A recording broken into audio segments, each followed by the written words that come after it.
Welcome, ladies and gentlemen. Today we will be studying Article 1, Sections 1 through 4 of the Constitution of the United States of America. As you grab Michael Holler's book, hey, Chuck, can you hold up your version just in case people are panicking? I'd like to thank you for joining us as we take one step further on our journey through the history and foundation of the United States of America. Why did this nation separate? How was it set up? What do we need to do to keep it going? Join us as we discuss these questions and more. Would you like to be a part of what we're doing? Pray for each other and for us, fellowship in your own study, and then go forth and make disciples. All right, who is reading first? All right, I'm Gage, and I'm going to read the first section here. Constitution of the United States. We, the people of the United States, in order to form a more perfect union, establish justice, ensure domestic tranquility, provide for the common defense, promote the general welfare, and secure the blessings of liberty to ourselves and our posterity, do ordain and establish this Constitution for the United States of America. Article 1, Section 1. All legislative powers herein granted shall be vested in a Congress of the United States, which shall consist of a Senate and House of Representatives. All right, I'm Joshua. I'm picking up section 2. Note as you read, the underlined sections here are parts that were changed in the amendment process. And so Michael Holler goes through and he puts those where they should be inside of the text itself. Section 2. The House of Representatives shall be composed of members chosen every second year by the people of the several states, and the electors in each state shall have the qualifications requisite for electors of the most numerous branch of the state legislature. No person shall be a representative who shall not have attained to the age of 25 years and been 7 years a citizen of the United States, and who shall not, when elected, be an inhabitant of that state in which he shall be chosen. Underlines. Representatives and direct taxes shall be apportioned among the several states which may be included within this union, according to their respective numbers, which shall be determined by adding to the whole number of free persons, including those bound to service for a term of years, and excluding Indians not taxed, 3/5 of all other persons, changed by Section 2 of the 14th Amendment and the 16th Amendment. The actual enumeration shall be made within 3 years after the first meeting of the Congress of the United States, and within every subsequent term of 10 years, in such manner as they shall by law direct. The number of representatives shall not exceed one for every 30,000, but each state shall have at least one representative. And until such enumeration shall be made, the state of New Hampshire shall be entitled to choose 3, Massachusetts 8, Rhode Island and Providence Plantations 1, Connecticut 5, New York 6, New Jersey 4, Pennsylvania 8, Delaware 1, Maryland 6, Virginia 10, North Carolina 5, South Carolina 5, and Georgia 3. When vacancies happen in the representation from any state, the executive authority thereof shall issue writs of election to fill such vacancies. The House of Representatives shall choose their speaker and other officers, and shall have the sole power of impeachment. This is Chuck, starting in Section 3.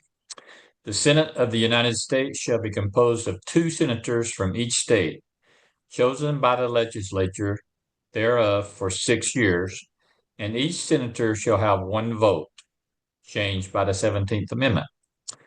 Immediately after they shall be assembled in consequence of the first election, they shall be divided as equally as may be into 3 classes. The seats of the senators of the first class shall be vacated at the expiration of the second year, of the second class at the expiration of the 4th year, and of the third class at the expiration of the 6th year, so that 1/3 may be chosen every second year. And if vacancies happen by resignation, this is underlined, so it's amended later. And if vacancies happen by resignation or otherwise during the recess of the legislature of any state, the executive thereof may make temporary appointments until the next meeting of the legislature, which shall then fill such vacancies, changed by the 17th Amendment. No person shall be senator who shall not have attained to the age of 30 years and been 9 years a citizen of the United States, and who shall not, when elected, be an inhabitant of that state for which he shall be chosen. The Vice President of the United States shall be President of the Senate, but shall have no vote unless they be equally divided. The Senate shall choose their other officers and also a President pro tem. In the absence of the Vice President, or when he shall exercise the office of President of the United States. The Senate shall have the sole power to try all impeachments. When sitting for that purpose, they shall be on oath or affirmation. When the President of the United States is tried, the Chief Justice shall preside, and no person shall be convicted without the concurrence of 2/3 of the members present. Judgment in cases of impeachment shall not extend further than to removal from office and disqualification to hold and enjoy any office of honor, trust, or profit under the United States. But the party convicted shall nevertheless be liable and subject to indictment, trial, judgment, and punishment according to law. All right, I'm going to finish up section 4 here. The times, places, and manner of holding elections for senators and representatives shall be prescribed in each state by the legislator thereof. But Congress may at any time by law make or alter such regulations, except as to places of choosing senators. The Congress shall assemble at least once in every year, and such meeting shall be on the first Monday in December, unless they shall by law appoint a different day. That was changed by the 20th Amendment. All right. So one of those things with the changes, if you actually go across to the new thing, you'll see what it was changed to. So that's something. We're learning how to read the Constitution. Yes. So, Welcome to the ride. All right, gentlemen. It's interesting also when you go over, you'll see how it's changed, but you'll also have footnotes that'll reference sometimes the dates have changed and other things. Yep. Yeah, this is where a historian would pay off because we're just blanket reading this. We don't know what was going on at this time. This was, I believe, before the War of 1812 even. All right, gentlemen, let's go. Some other first thoughts. Chuck, you opened us. Gage, you got anything? yeah, I'm glad you brought up the fact that on the right-hand side, it says what it was amended to, because at the bottom of section 2, when it was talking about the 3/5 law or 3/5 Amendment, whatever it was called at the time, where, African Americans were only 3/5 of a vote, I was shocked that that was in there. So I thought that meant that it was changed to that in the 14th Amendment, not from that with the 14th Amendment. Yeah, and it's interesting looking at that. It doesn't say 3/5 of African Americans. The original text was 3/5 of all other persons. So we can open up with that, and then we can go ahead and look at the 1, 2, 3A. The numbers of the representatives only, this is what it's only talking about, shall be determined by adding to the whole number of free persons, including those bound to service for a term of years, also known as indentured servants, and excluding Indians not taxed, 3/5 of all other persons. So if they're not a free person, if they're not an indentured servant, then that would leave the slaves, basically. But that's not all blacks, because there were still at this time white slaves, and there were free blacks who owned slaves. So at the time of this writing, it was anybody who was considered a slave. They didn't have rights. They didn't pay taxes. This is what's called as the Great 3/5 Compromise that we hear about. And when we read a little bit later, if you look at how many representatives the southern states had at the time, it was pretty 50-50 in the House of Representatives. And I think the argument was, well, if your property gets representation, then so does my property. This was a guy from the north saying, My horses, my cattle, my sheep, they're my property as well. They should be represented by me as well if you're going to be playing these word games. So that was the big three-fifths compromise. Yes, they are human, but no, they do not pay taxes and they are not free persons. And that's all slaves, not merely the black ones. And the free persons is all free persons, not merely the white ones. So thank you for bringing that up because I really wanted to tackle that one as my first thought because that's been a long time. We're as we read through the Constitution, we're going to see what we were taught, and then we're going to see what it actually says. And Yeah, then, I've never heard it explained like that, so I appreciate you taking the time to do that. oh, my pleasure. And I learned it from somebody else, and it really is a lot of the people you watch the conversations they have when they're asked about where that is in the Constitution, they can't tell you, and it's literally one, two, three, four, five paragraphs into the Constitution. They have not even read that far into it to get there. So,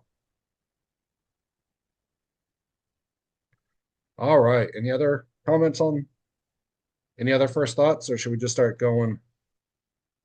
Chuck, you shared something You- pretty cool at the beginning that the reason we read from the left side, which is the original text, and not the right side, is because you said that part on the right is not what you memorized in high school.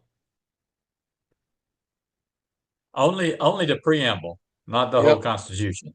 Yeah. You They didn't didn't. make you memorize the whole thing, Chuck? Sure. I don't think they even read. They might have actually read to us the preamble and nothing else. They didn't make us memorize it. My Oh yeah. children are homeschooled.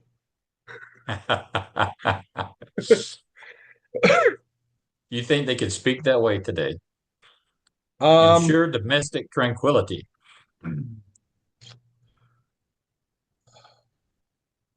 I think people are going to get hung up on the proper spelling of choose. C That is H U interesting. S E. Yeah, it Yeah. got me. Chess. I thought it was a misprint the first time, but when they continually repeated it, I said, well, something's going on here. So this was all before John Webster, who made the dictionary as kind of a hate letter to the British English. Back then, people would write in their accents. So if you got somebody with a southern drawl writing, you could tell by the letters they put in the words what city they were from. And it gets crazy. There's some examples of those letters, and they're just fun to read because you just naturally read it in that drawl or that uptight New York proper, super proper English. I don't know what we're speaking now, but That's fascinating. yeah. The best reading in accents I've ever seen goes to Terry Pratchett in The Wee Free Men and Hatful of Sky. He typed out the Scottish accent. So whenever you hear those guys talking, it's in the Scottish accent, and you learn how to pronounce Scottish words by reading it.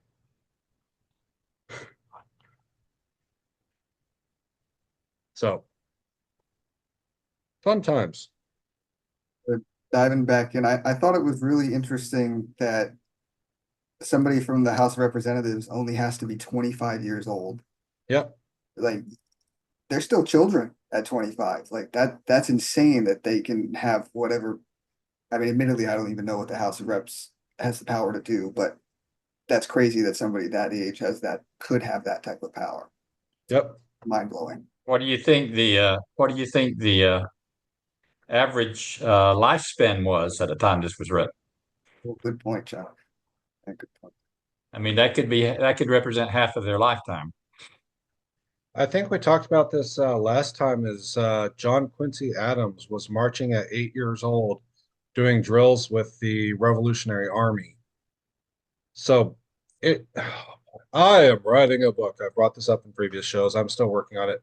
Raising adults, and it really is, as you look at history, how much like you just pointed out, Gage, how much 25-year-olds are still thought of as children when, you know, 3 generations ago, uh, I think previous to Chuck's generation, those were the men who won.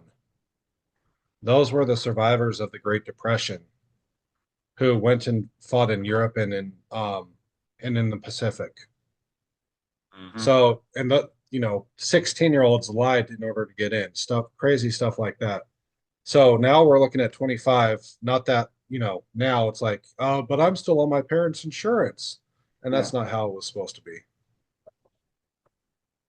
man, that is a whole nother can of worms that we could go down, but probably shouldn't. Gage, stop talking. You're opening all the can of worms. You open any more can of worms, you might as well start your own bait shop. Yeah, but when we think about it in that context, I suppose 25 makes a whole lot more sense. Yeah. Uh, do you guys know off the top of your head the powers that the House of Representatives have, or is that something that we're going to touch on later? That's what this whole section's about. So let's go back to section 1. All legislative powers herein shall be vested in the Congress of the United States, which shall consist of the Senate and of the House of Representatives. So that first sets up the bicameral system. Oh, I use big words. Look at me. Where the argument was um, everybody should have just 2 representatives. And then somebody else argued, no, we need a representative based on population, and so 3/5. And so what this did is one guy, all the historians are yelling at me his name right now. I am sorry. I'm not that big of a historian. Said, gentlemen, you are both correct. We should have one house that is representative of the number of people, and another house that is 2 people representative of the states. And so this is the representative of the people by number. And then it breaks down what the different roles for those groups are in this section and the next. First off, this section 2 says who can play and how many shall be counted.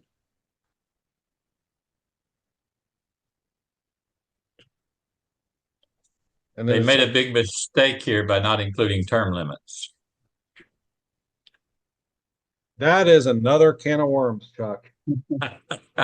Well, like we touched on earlier, wasn't as big of a deal back then because the lifespan was so much shorter. Right. Yeah, Who would have thought somebody would have been there for 40 and 50 years? Yeah. yeah, somebody's entire life back then. And that is something we can fix, as we're going to learn later, with the amendment process. We can actually amend that part. And there have been, well, let's talk about the can of worms because, okay, um, House of Representatives term limits, okay. They're only serving 6 terms. In Florida, that worked great because that's how we got Marco Rubio before, while I was living in Washington, because they had term limits, so they had to keep bringing people who succeeded and worked hard to the top, and the cream definitely rose. And so we got better and better people who are younger and younger. I think Marco Rubio is younger than I am, and he's kind of gone pretty far. So, by having term limits, you refresh the blood. People don't get stale. There's that. But also, it's like when you actually have a good person in there, don't you want them to keep fighting the fight? And on that one, I'm kind of a little bit like that Batman movie where Harvey Dent says, "You either are the hero, or you live long enough to see yourself become the villain." So Are you saying that there are term limits for the House, or is that vary by state? there are not. Okay. I They're think you not. were saying there were in Florida, in the There. Florida legislature. Yeah. Yeah. The state legislature of Florida had term limits, and by having term limits, new people have to keep coming in. And so instead of the position being a lifetime appointment for somebody, they get kicked out, they continue with their lives, and somebody new comes in. One of the best examples of this from this era was George Washington's farewell address. And if you watch previous videos, I read through the whole thing, 45 minutes. My jaw was in pain. Um, 3 big points I pulled out of that were once again, don't be overly fond of a foreign nation. Don't be overly antagonistic of a foreign nation. And may I please go home? I've served my country all of my life. So that's kind of what we see here going on.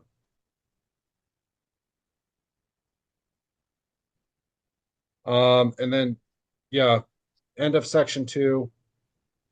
The executive authority of the states shall issue writs of election to fill vacancies in the House of Representatives.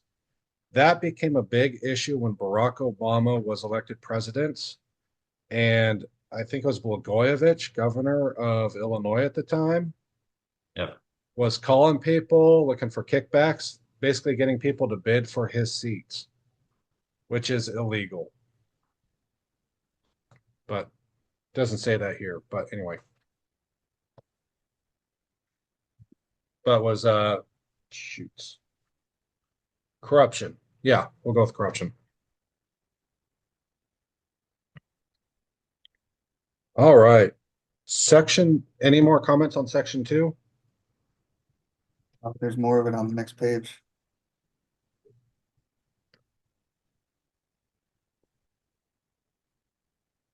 Yeah, let me go back. I want to check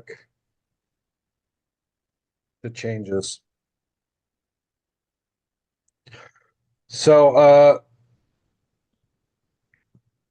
Gage, would you be willing to read section on the right side, Article 1.2.3A with a tiny 4 by it, because that is the new part of this section that has been rewritten. All right, so section 2, 1.2.1. The members of the House of Representatives will be Down elected. two. Oh, okay, 1.2.3. Oh, I see. Yeah. Okay. The number of representatives that each state has will be based upon the population of that state. So will direct taxes, except for income tax. For these purposes, the population will count everybody except tax-exempt American Indians who live and work on representatives or on reservations. The right to vote may not be denied to any citizen in any state who is at least 18 years old. This includes the right to vote for president and vice president of the United States, representatives in Congress, as well as the governor, judges, and legislators of that state. If any state prevents or hinders any eligible person from voting, unless that person participated in rebellion or other crime, the number of representatives that state is entitled to will be reduced in portion. Okay. There's a lot in that 14th Amendment and 16th Amendment to that section there. Yeah, so they added you have to be at least 18 to vote. And they added that you can't be denied the right to vote unless you committed a crime or rebellion. To any citizen. Yeah. They also added income taxes. Interesting enough, we didn't have them to start with. Yeah, that's the 16th Amendment there that another thing for the amendment process to deal with. The 16th And it seems to be pretty, that last sentence seems to be pretty wide open. It says their number of representatives will be reduced in proportion. Proportion to what? I think that's where we broke away from the one representative. For every 30,000. Now that Yeah, was 1911. Yeah, I looked that up. And they locked in a number of 435 that's been that number ever since. and then they take the Uh, total population, divide and the proportionate, states. that makes sense, but they're talking about taking away a state's. Oh, no, they take away that individual, I guess. If any state prevents or hinders an eligible person from voting. No, they're talking about taking away a proportion from a state. Okay, so here, let me say the whole sentence. If any state prevents or hinders any eligible person from voting, I'm going to remove this part. The number of representatives that state is entitled to will be reduced in proportion. So this is part of, I believe, the 14th Amendment. We'll take a look at it later, a long time later. Spoiler alerts for when we cover it later. When the southern states started saying you couldn't vote, because your grandpappy couldn't vote. It was the grandfather law, I believe.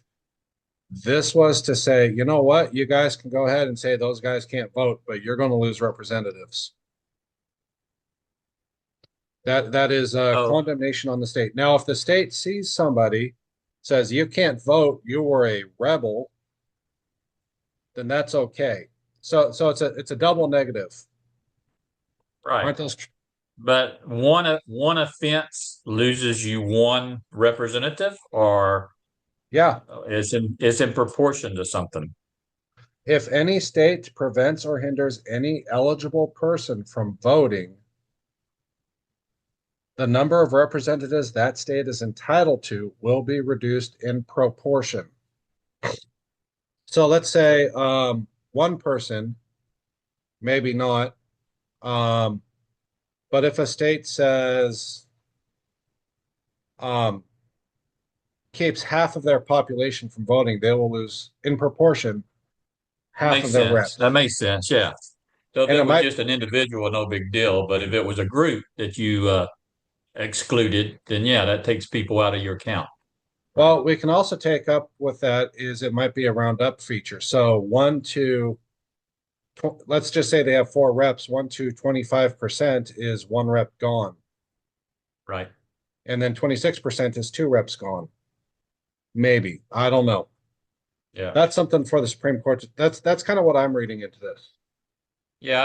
I'm thinking it says any eligible person, but it was more targeted at groups Yeah. because it wouldn't make sense for an individual, right? Well, You maybe. wouldn't lose a whole representative just because of one individual. Well, I could see the argument on both sides of that. yeah. And it really is up to the House of Representatives to vote on that issue. And up to, quite honestly, then the interpretation is done by the Supreme Courts, which we haven't read about yet. Spoiler alerts. So, and when we get to 14.2 and sorry, Amendment 14 and sorry, the 14th Amendment and the 16th Amendment, we'll see probably some clarity coming from these changes as well in those verbiages. Let's see, the next one. Let's crack on to section 3 then.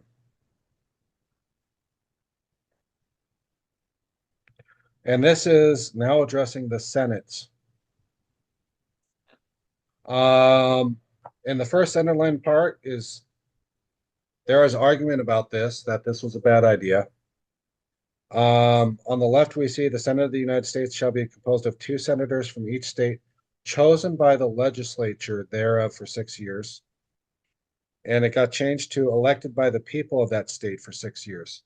And here's the discussion we see people do with that is that the senator is supposed to represent the state's interests and not the people's of the state's interests. And you're probably wondering, hey, that's the same thing. And it really kind of isn't, because at some point you don't want a popularity contest for what your state should do. So actually, I could be wrong on this entire thing, and maybe this is a good change. But to represent the state's interests, oh, here's what it is. The federal government, when we read the Constitution, there's 5 bodies of power that are written out there. There's the 3 federal, there's the states themselves, and then there's the people themselves. So the representatives in the legislature represented the people, and the senators represented the powers of the states, the individual states, which were small countries in and of themselves. And then it just turned into both representing the people, and so the states started getting underrepresented.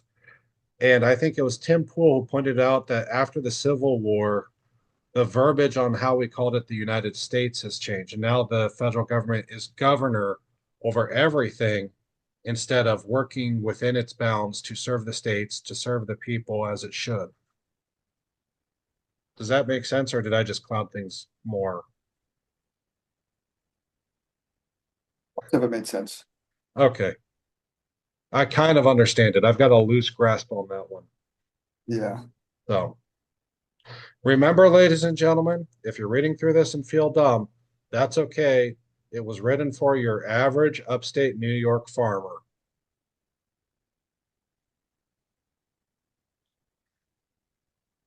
You don't see nearly the amendments on the Senate side that you saw on the House side. There's not this contention of how many numbers I should get because everybody has two, Yeah. regardless, right?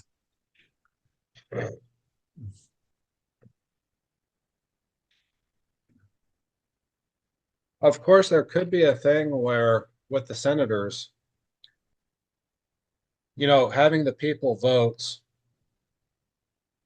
as a political refugee from the state of Washington, it'd be great if the West side got its senator and the East side got its senator, because that would make right now, a Democrat and a Republican senator in the United States Senate as well as the legislatures. But it could simply be that in the end, no matter what you do, it's going to turn out the same. Yeah. So Just like there's states that said, hey, it'd be good if we had an urban senator and a rural senator. Yeah. Yeah. But so that's not the way it works. the senators can both be of the same party? Yeah. Oh, yeah. Wow. A Yeah. lot They're of elected states by they the are. people. Wow. I guess that's why it's so lopsided, huh? Yep. Well, it just turns into another popularity contest. And up until the last presidential election, Democrats really wanted that popularity contest instead of the electoral college as well. And, this last election happened and then they stopped squawking about that. So, for now. So, back in Bush one, think against Al Gore, it was the first presidential election where the electoral college was different than the popular votes. And so that's why there was a bunch of Determined by hanging Chad right here in Palm Beach County. really was am I aware of the history? Can I visit? There's their museum? Yeah, there should be.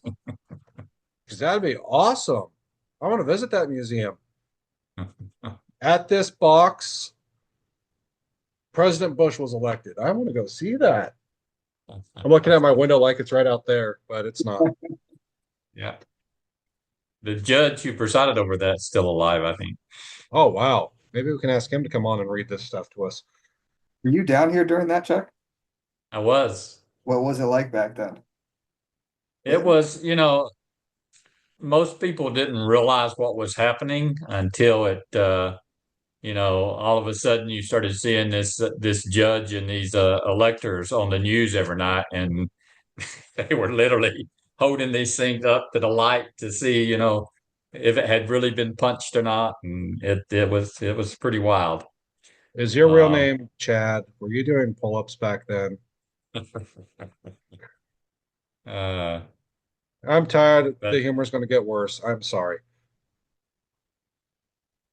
but Florida's come a long way on making sure votes get counted since then.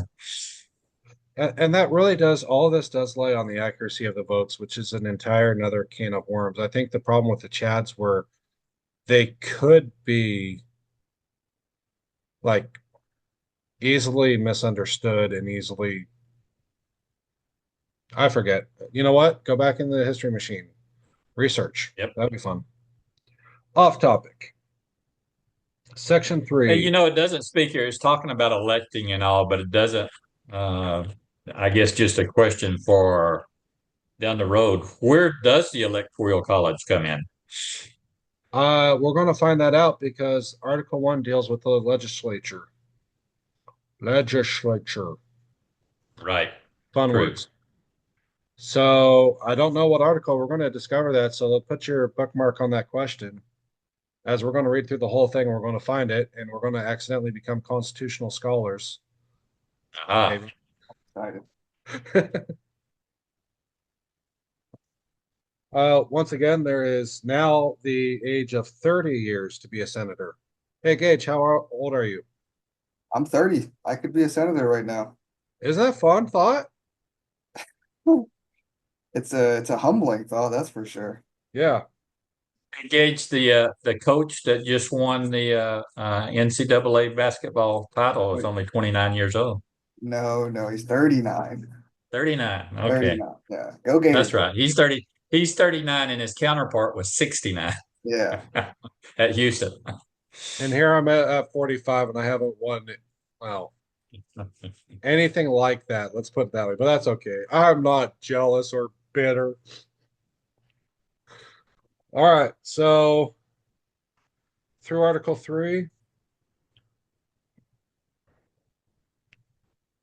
I think there's an important thing because it looks like senators can be impeached, which Chuck, you brought up term limits. Here's a term limit for you. You can be impeached. Yes. And this is actually a limiter to what the Senate can do to you when you get impeached.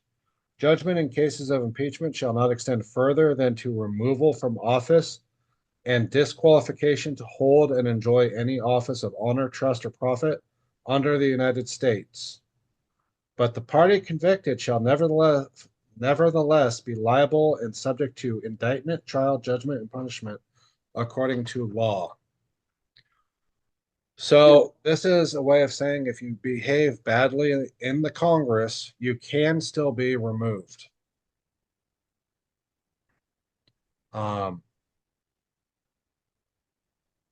I'm kind of whenever I read through this, we just did the declaration, and I do try to tie it back to the lessons learned that were espoused in there, and I'm not really seeing it. But one of the things that's right, the judges were dependent on the king for their offices and not onto the people. So this actually makes the senators dependent on each other to stay in the Senate. So in other words, if we have a misbehaving senator, not representative, the Senate can get together and impeach that person and kick them out. Well, they could vote to impeach him, but I thought Congress had, or representatives had to do the actual act of impeachment, and then it has to be voted in the Senate, right? That may be later, yes.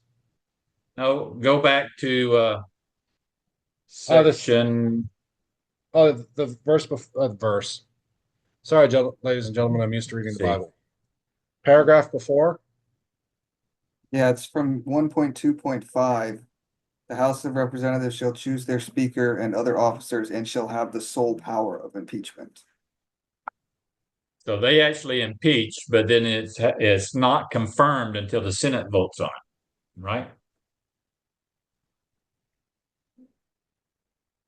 I'm not gonna lie. That's what actually happened with Trump. The Yeah. the House voted to impeach him, but the Senate, they could never get a 2/3 vote in the Senate to confirm it. Matter of fact, this happened to several presidents. Well, it doesn't actually say here that the House of Representatives initiates even. It just says the Senate shall have the sole power to try all impeachments. So let's take up that example with Trump. He wasn't impeached. He wasn't actually even tried on impeachments because it's the Senate. It says the Senate didn't try The the Senate impeachment. is a trial, right? The House has to bring the charge, I guess. So Yeah. I'm assuming they have to have to bring a charge, have to have some kind of vote. Yeah, some type of majority, right? Right. Charge him with impeachment, but the trial, he didn't even reach the trial phase of his impeachments. The trial would be in the Senate. Yep. Bill Clinton did. Clinton did, yes. I got a question. So it says that when they're impeached, the only the extent is removal from office. But then later on in the paragraph, it says that they're still under the law and they can be punished further. So what's the difference between those two sentences? Who is doing the punishment? So the first part is the Senate, when it tries an impeachment, can kick you out of office. Let's say, for example, you murder somebody. You are a something in the government. You murder somebody. You get impeached. You just lost your job. Now, as well, you can be charged with murder criminally by a DA. Makes sense. So the impeachment is not the only thing that you can be charged with in the case of an impeachment. The only thing the Senate can charge you with. Yeah, the Senate will kick you out of office, and then you'll have to still face your accuser.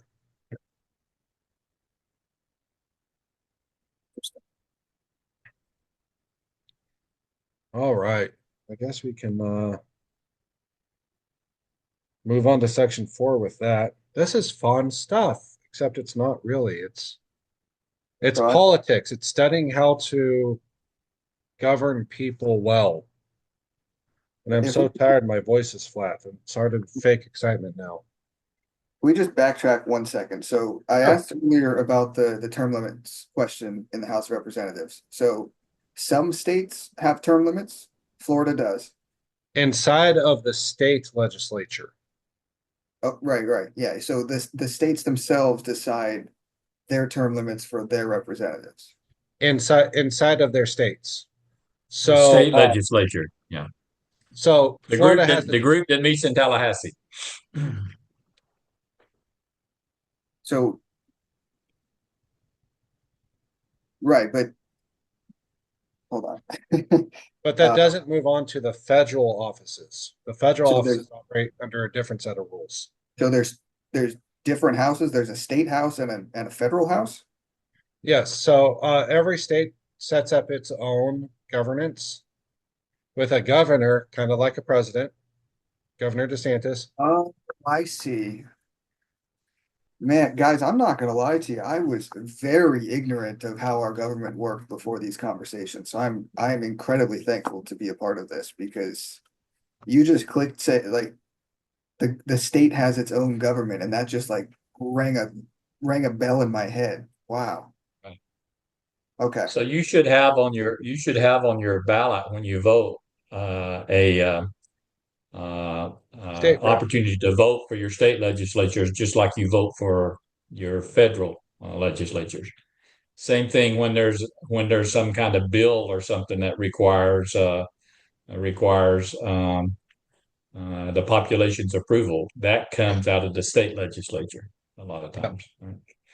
Or Like comes out this of the recent thing about legalizing medical marijuana. That was out of our state legislature, right? Mhm. so glad that lost. That happened in Washington State. Washington State is more stinky. And it's very amazing how one day that was passed, and the next day there were these bright, beautiful, brand new buildings, Yeah. fully stocked with pot, ready to go. Yeah. I liked what Sheriff Jody said. This is the right for big businesses to make and sell marijuana. And all of you little people, you're cut out, you're fresh out of luck. This is Mm. basically a money grab by big businesses, big pot. So going off of that example then, so the process to legalize marijuana on a national level would first have to go through the states individually. Is there like No, well, each state would have to decide if it was legal first, right? Uh, so that's why we have the representative legislatures. For pot to be legalized in America, it would actually have to be voted on by the Senate. They are representatives, sorry, by first it'd go through, boy, I am getting tired. The House of Representatives. That's where bills that we'll find out later should start and then get voted on by the Senate because the people vote for people to go to Washington D.C. and to do the federal government work. So, for the nation to legalize pot, it doesn't go to the people. We never vote on laws for the United States of America Okay. unless we do a convention of the states outside of Washington D.C., which a lot of people want to do. But those are all those massive bills that the House of Representatives try to get through, and they do omnibus spending bills, which is basically one big bill with everything everybody wants, and they vote once and screw everybody over equally. Here's how crazy it all gets. An example, if and I'm somewhat familiar with Colorado, uh, because it's legal in the state, but not legal federal.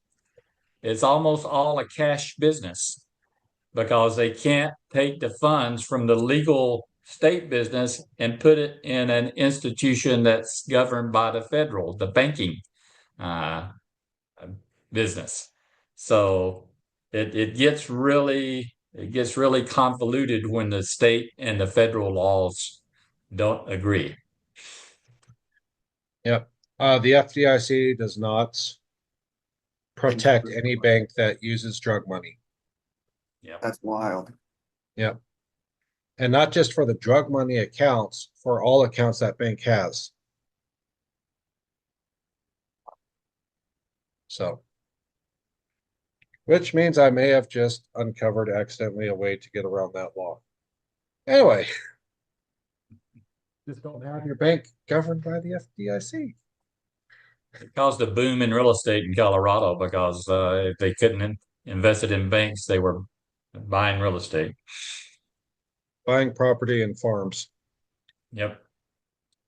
This is So yeah, way off topic, but when marijuana was legalized in Colorado, they were having the 420 mile marker stolen so often that they had to replace it with 419.9 instead, so people would stop stealing it.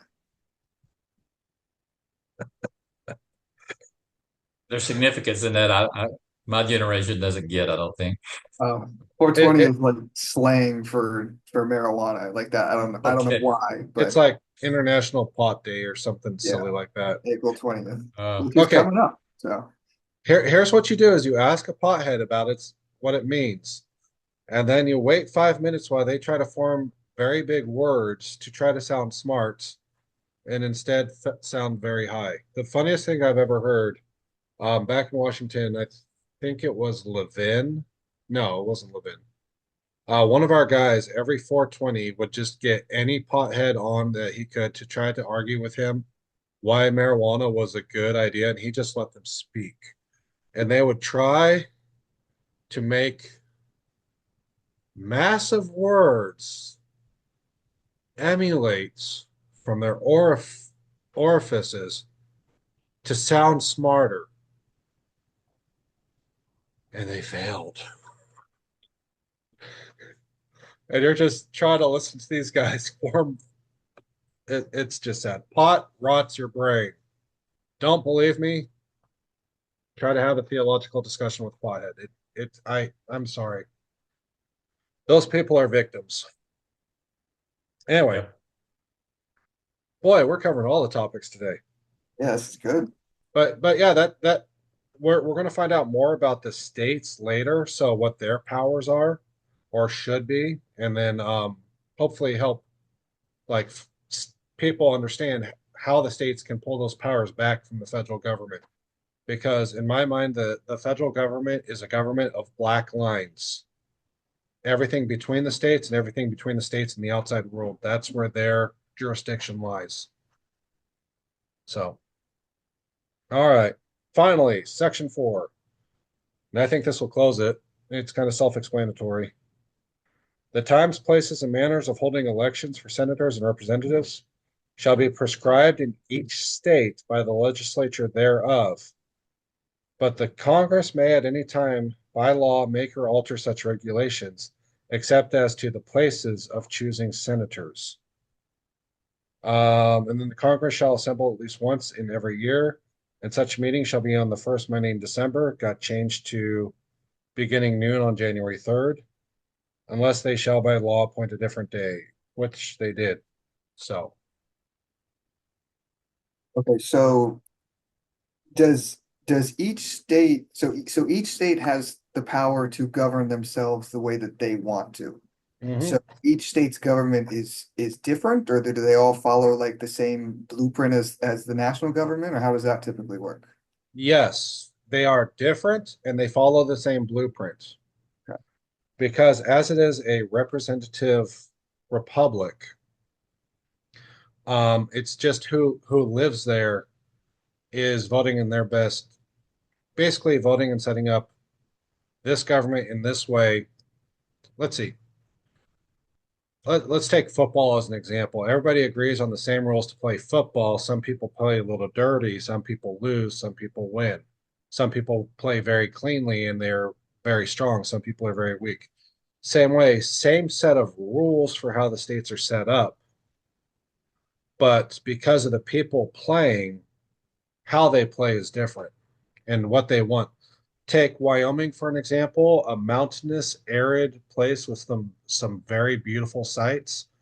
Its major problem is tourism and just driving around without crashing off the cliffs, staring at its natural beauty. Far different than Florida, which is basically one giant river delta that's got a lot of fishing and alligator issues. So we down here choose different priorities than Wyoming was. If Washington, D.C. declared a law to kill all anacondas, that might in fact be really good for Florida, but that might negatively affect other states, So typically then each state has a state house and a state senate as well? except Nebraska. Huh, They have one. I never knew that, man. That is crazy. Yep. Yeah, I was I didn't taken know as a, Nebraska was an outlier. yeah, I think it's Nebraska. I could be wrong. There could be somebody yelling at the screen right now. You are wrong. It's actually Kansas. I don't know. I think it's Nebraska, but I keep getting the Midwestern states mixed up because I don't like tornadoes. And tornadoes just keep mixing. Do you know why the undisclosed state doesn't operate that way? I think it's very sparse population. Honestly, I think it might simply be the fact that there's so few people that if they elected all the people into the government bodies, there'd be nobody left to pick the corn. And they all hate me now. All right, time for final thoughts, gentlemen. Man, I had a Your great feet. time learning about this tonight. This was awesome. Yeah, it's amazing that all this was set from the beginning as far as the terms, the way they would be elected, the ages, all that, and we've held to all that. That's don't know many organizations that stay that structured over that period of time. Mhm. Great point. Our founding fathers, I've got a book behind me, Don't Squat with Your Spurs On, and one of the pieces of advice in there, it's Don't Squat with Your Spurs On, a cowboy's guide to life. And one of the philosophies inside of it is learn from the mistakes of others.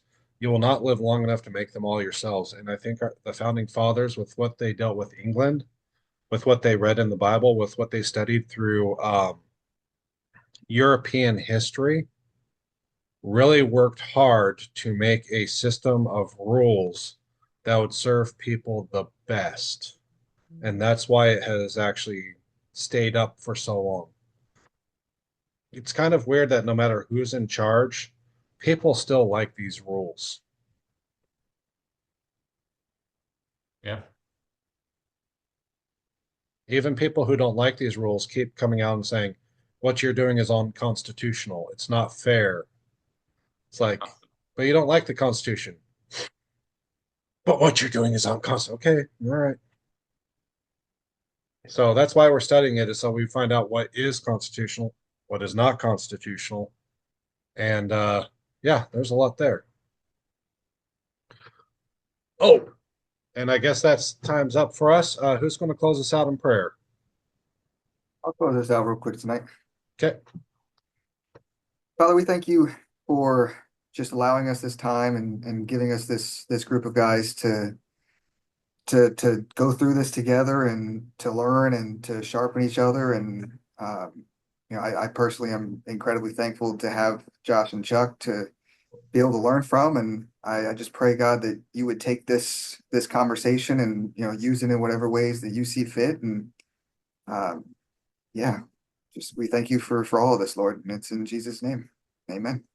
Amen.